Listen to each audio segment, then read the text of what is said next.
नमस्कार। आज हम पढ़ेंगे कक्षा 4 विषय हिंदी का तीसरा पाठ। इससे पूर्व में हमने पाठ पढ़ा था जिसका नाम था जब मैं पढ़ता था, यानी कि महात्मा गांधी जी की आत्मकथा के एक अंश का वर्णन किया गया था इसमें, जिसमें उन्होंने अपने बचपन की कुछ यादों को हमारे साथ साझा किया, जिसमें महान लोगों के चरित्र वर्णन और उनके व्यक्तित्व को जानकर, समझकर और उनका अनुसरण करके हम किस प्रकार अपना जीवन संवार सकते हैं। तो इस पाठ में हमने ये पढ़कर जाना। अब हम पढ़ेंगे तीसरा पाठ जिसका नाम है रूप बड़ा या गुण, यानी कि रूप बड़ा है या गुण बड़ा है। तो इस पाठ का नाम है रूप बड़ा या गुण। सबसे पहले हम इस पाठ से पूर्व में इस पाठ के बारे में बताया गया है वो पढ़ेंगे। बाह्य सुंदरता से अधिक महत्व आंतरिक सुंदरता का होता है। आंतरिक गुणों से संपन्न व्यक्ति मुखमंडल अनाकर्षक होते हुए भी सर्वत्र पूजा जाता है। तो इसमें रूप बड़ा या गुण, यानी कि रूप का और गुण के बारे में बताया गया है। तो इस पाठ के बारे में हम ये पढ़कर जानेंगे। गर्मियों के दिन थे, दिन का तीसरा पहर बीत रहा था। गर्मी घटने की बजाय बढ़ती जा रही थी, यानी कि अभी जो गर्मियों का दिन चल रहे हैं तो ऐसे ही कुछ दिन थे। तीसरा पहर बीत रहा था, गर्मी घटने की बजाय बढ़ रही थी। जिस प्रकार अभी गर्मियाँ बढ़ रही हैं ना, उसी प्रकार। सूरज अंगारे यानी आग, सूरज आग बरसा रहा था। धरती तवे के समान जल रही थी, तवा जिस पे हम रोटी बनाते हैं। गर्मी के कारण सभी जीव जंतुओं का बुरा हाल था, यानी कि गर्मियों के दिन थे, बहुत ज़्यादा गर्मी पड़ रही थी। सूरज अंगारे की तरह आग बरसा रहा था, धरती तवे के समान जल रही थी और जीव जंतुओं का हाल बुरा हो रहा था। उज्जैन के महाराज चंद्रगुप्त, विक्रमादित्य और संस्कृत के महाकवि कालिदास बैठे हुए थे, यानी कि उज्जैन के महाराज चंद्रगुप्त, विक्रमादित्य और संस्कृत के महाकवि कालिदास बैठे हुए थे। शेष नवरत्न अपने अपने घरों को जा चुके थे। बाकी जो नवरत्न थे वो अपने अपने घर जा चुके थे। ये वही चंद्रगुप्त थे जो अपनी वीरता के लिए भारतीय इतिहास में प्रसिद्ध है, यानी कि चंद्रगुप्त का नाम तो सुना ही होगा। ये वही चंद्रगुप्त थे जिन्होंने भारतीय इतिहास में प्रसिद्ध थे। शंकों को पराजित कर इन्होंने राज्य में शांति व्यवस्था स्थापित की, यानी कि शंकों को पराजित करके इन्होंने अपने राज्य में शांति व्यवस्था स्थापित की। मेघदूत, रघुवंशम, अभिज्ञान शाकुंतलम आदि संस्कृत रचनाओं के रचयिता कालिदास को सभी जानते थे, यानी कि संस्कृत रचनाओं के जो रचयिता है वो कौन है? कालिदास। राजा और इन्होंने बहुत सारी पुस्तकें भी लिखी थी। राजा और महाकवि कालिदास गर्मी से बेहद परेशान थे।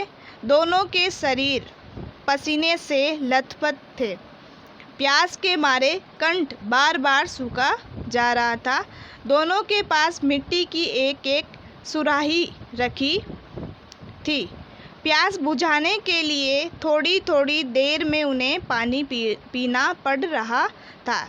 जब गर्मी बहुत अधिक थी तो दोनों एक साथ ही बैठे थे। दोनों को बेहद गर्मी से बहुत परेशान थे और पसीने से लथपथ भी हो गए थे और प्यास के मारे बार बार उनके कंठ सूखे जा रहे थे। और दोनों के पास मिट्टी की एक एक सुराही रखी थी।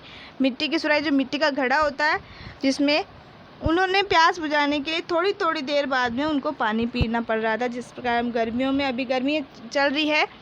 राजा चंद्रगुप्त विक्रमादित्य परम सुंदर व्यक्तित्व के स्वामी थे, यानी कि जो राजा चंद्रगुप्त विक्रमादित्य थे वो बहुत सुंदर थे। वही कालिदास उतने ही कुरूप थे, यानी कि जो कालिदास है संस्कृत रचयिता, वो इतने सुंदर नहीं थे, उनका रूप अच्छा नहीं था। गर्मी और पसीने ने कालिदास के चेहरे को और भी विकृत बना दिया। विकृत यानी भद्दा बना दिया गर्मी और पसीने के कारण, क्योंकि वो पहले से ही सुंदर नहीं थे, अब जब गर्मी के कारण पसीना आता है तो उनके चेहरे को और भी भद्दा बना दिया। परंतु चंद्रगुप्त विक्रमादित्य के गोरे चेहरे पर पसीने की बूंदें मोती जैसी चमक रही थी। अब देखो, उसमें भी कालिदास तो कुरूप यानी कि अच्छे सुंदर नहीं थे, लेकिन उसी समय चंद्रगुप्त जो विक्रमादित्य जो राजा थे उज्जैन के, वो बहुत सुंदर थे, उनको पसीने भी आ रहे थे। तो ऐसे लग रहा है कि मोती जैसे उनके जो चेहरे पे जो पसीने आ रहे थे, तो ऐसा लग रहा था कि उनके चेहरे पे मोती जैसी चमक रही है, यानी कि वो पानी की बूंदें हैं, पसीने की बूंदें हैं, वो पानी की जैसे चमक रही थी। चंद्रगुप्त का कालिदास के प्रति व्यवहार मित्रवत था, यानी कि मित्र के समान था चंद्रगुप्त और कालिदास का व्यवहार। दोनों के अक्सर नोक झोंक चला करती थी। दोनों एक दूसरे को बेवकूफ़ बनाने की ताक में लगे रहते थे।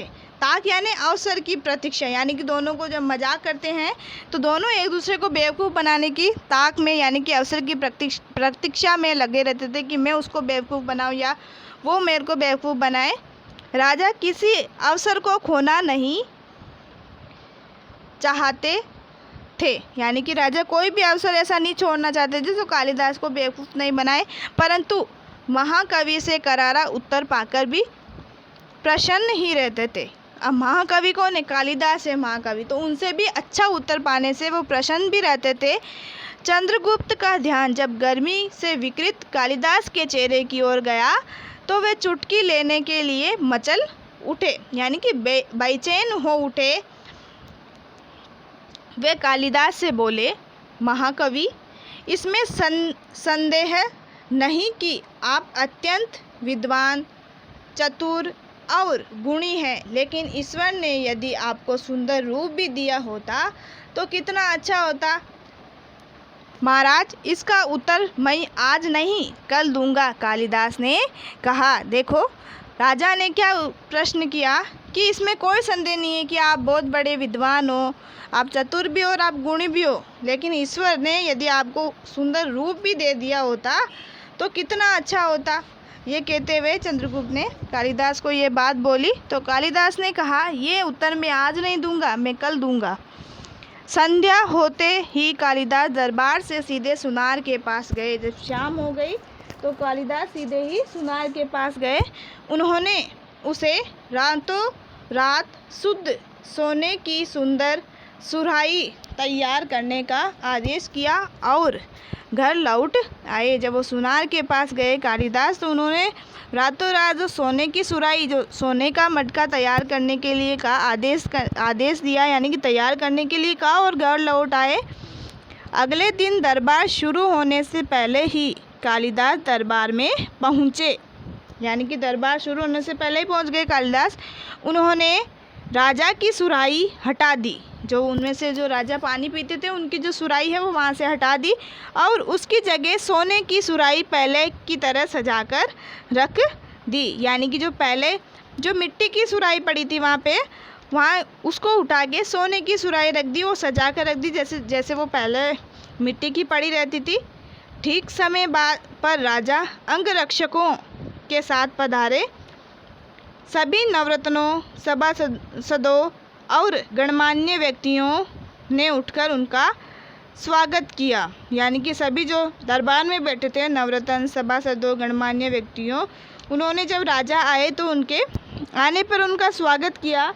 राजा ने सिंहासन पर बैठकर सभी का अभिवादन स्वीकार किया। कल की तरह आज भी बेहद गर्मी थी। पंखे तेज़ी से जले जा रहे थे, लेकिन उनकी हवा में भी गर्मी थी, यानी कि जिस प्रकार कल की तरह आज भी गर्मी थी और पंखे जले तेज़ी से जले, यानी पंखे की जो हवा थी वो भी तेज़ जलने, यानी कि उसमें भी गर्मी हो रही थी पंखे की हवा में भी, लेकिन उनकी हवा में भी गर्मी थी, लेकिन जो पंखे चल रहे थे उनकी हवा थी उसमें गर्मी थी। कार्यवाही शुरू करने से पहले राजा को प्यास लगी। पानी होठों पर लगते ही वे सेवक पर बरस पड़े, यानी कि नाराज़गी प्रकट करने लगे। जैसे ही पानी पिया, क्या सुराही में उबला हुआ पानी भरे हुए हो? यानी कि सेवक से कहा, क्या सुराही में उबला हुआ यानी गर्म किया हुआ पानी भरा हुआ है क्या? सेवक डर से कांपने लगा। कालिदास ने तीर की तेजी से आकर सुराही का कपड़ा हटाया, यानी कि जल्दी से कालिदास ने उठकर सुराही का कपड़ा हटाया। सोने की सुराही देखकर सभी दंग रह गए, यानी कि सोने का मटका देखकर सब दंग रह गए। यह क्या सुराही सोने की है? सभी उसकी सुंदरता का गुणगान करने लगे। गुणगान यानी कि उसकी सुंदरता की बड़ाई करने लगे। कोई असली सोने की, कोई उसकी बनावट की तथा कोई उसकी नक्काशी की तारीफ कर रहा था। यानी कि वो घड़ा इतना सुंदर था, इतना गुणगान करने लगे उसकी कि या तो कोई तो कहता असली सोने की है, कोई कह रहा इसकी बनावट देखो कितनी अच्छी है, और कोई कह रहा इसकी नक्काशी की तारीफ, यानी इसकी नक्काशी कितनी अच्छी है। तभी राजा चंद्रगुप्त विक्रमादित्य एक सांस में बोल गए, हद हो गई, पानी भी कहीं सोने की सुराही में रखा जाता है। कहाँ गई मिट्टी की सुराही? यानी कि जो राजा थे उन्होंने कहा, चंद्रगुप्त राजा ने, कि कोई सोने की सुराही में ही पानी रखा जाता है क्या? कहाँ गई मिट्टी की सुराही? सोने की सुराही यहाँ किस बेवकूफ़ ने रखी है? उन्होंने ये कहा कि सोने की सुराही किस बेवकूफ़ ने रखी है? पास में खड़े कालिदास ने शांत स्वर में कहा, वह बेवकूफ़ मैं ही हूँ। यानी कि ये बेवकूफ़ का पूछा तो उन्होंने कहा वो बेवकूफ़ मैं ही हूँ। श्रीमान महाकवि आप, कल मेरी दृष्टि मिट्टी की सुराही पर चली गई थी। यानी कि कल जो मेरी दृष्टि में नज़र मिट्टी की सुराही पर चली गई थी, वह बेहद भद्दी और बदसूरत लग रही थी, यानी कि वो अच्छी नहीं लग रही थी। तो मैंने सोचा कि सुंदरता के पुजारी के पास भद्दी सुराही किसी बेवकूफ़ ने रखवाई है, इसीलिए उसे हटाकर मैंने शुद्ध सोने की यह सुंदर सुराही रख दी। क्या अच्छी नहीं है? इतना कहकर वे चुप हो गए। यानी कि कालिदास ने कहा, कल मैंने देखा, मेरी नज़र पड़ी मिट्टी की सुराही पे, वो बिल्कुल भद्दी और अच्छी नहीं लग रही थी, बदसूरत लग रही थी। तो मैंने सोचा सुंदरता के पुजारी यानी कि जो चंद्रगुप्त विक्रमादित्य थे वो बहुत सुंदर थे, तो सुंदरता के पुजारी के पास भद्दी सुराही किसी बेवकूफ़ ने रखवाई है, तो उसे हटाकर मैं शुद्ध सोने की ये सुराही रख दी। क्या अच्छी नहीं है? इतना कहकर वे चुप हो गए। तो उन्होंने भी, जो राजा थे उनसे वो सुंदर थे, उन्होंने भी उनके पास सुंदर चीज़ रख दी। तो आगे पढ़ते हैं। राजा महाकवि का व्यंग्य समझ गए। राजा महाकवि का व्यंग्य समझ गए। उन्होंने महाकवि से क्षमा मांगी, यानी कि उनकी जो बात थी वो समझ गए। उन्होंने कालिदास जो महाकवि थे उनसे क्षमा मांगी। दरबारियों में कानाफूसी धीरे धीरे, कानाफूसी यानी धीरे धीरे बातें करना, धीरे धीरे कानाफूसी होने लगी, परंतु कोई उस घटना के कारण को नहीं जान पाया। यानी कि जो इतनी देर थी जो बातचीत चल रही थी सुराही के बारे में, उस घटना के बारे में कोई नहीं जान पाया।